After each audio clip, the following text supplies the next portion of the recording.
بسم اللہ الرحمن الرحیم۔ السلام علیکم۔ اللہ کی یاد سے غافل ایک پرندہ قید میں پھنس گیا۔ حضرت جنید بغدادی رحمۃ اللہ علیہ کی خدمت میں کسی شخص نے تحفتاً کوئی پرندہ بھیجا جس کو انہوں نے قبول فرما لیا اور ایک مدت تک اپنے پاس رکھ کر اس پرندے کو رہا کر دیا۔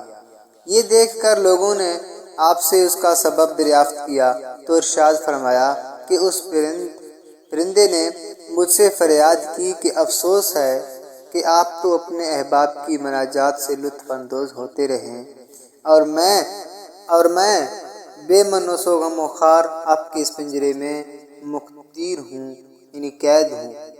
میں نے اس کی یہ درد بھری فریاد سن کر اس کو آزاد کر دیا، اور پرندہ جاتے وقت یہ کہہ کر اڑ گیا کہ جب تک کوئی پرندہ ذکر الہی میں مصروف رہتا ہے وہ جال کے پھندے سے آزاد رہتا ہے، اور جہاں ذکر الہی سے غفلت ہوئی تو کسی نہ کسی جال کے پھندے میں پھنس جاتا ہے۔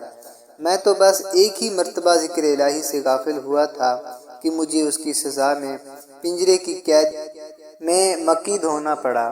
ہائے افسوس ان لوگوں کا کیا حال ہوگا جو اکثر و بیشتر یاد الہی سے غافل رہتے ہیں۔ اس پرندے نے حضرت جنید رحمۃ اللہ علیہ سے عرض کیا، میں وعدہ کرتا ہوں کہ اب کبھی ایسا نہیں کروں گا۔ اس کے بعد کبھی کبھی وہ پرندہ حضرت جنید بغدادی رحمۃ اللہ علیہ کی زیارت کے لیے آتا اور دسترخوان پر ان کے ساتھ بیٹھ کر کھانا کھایا کرتا تھا۔ چنانچہ جب حضرت جنید بغدادی رحمۃ اللہ علیہ کا انتقال ہوا تو وہ پرندہ بھی تڑپ کر زمین پر گرا اور اس کی روح پرواز کر گئی۔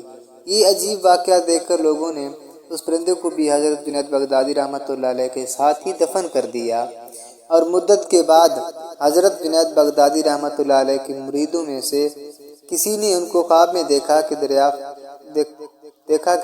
کیا کہ حضرت آپ کے ساتھ کیا معاملہ کیا گیا؟ تو حضرت جنید بغدادی رحمۃ اللہ علیہ نے جواب دیا، اس پرندے پر رحم کرنے کی وجہ سے اللہ تعالیٰ نے مجھ پر رحم فرما دیا۔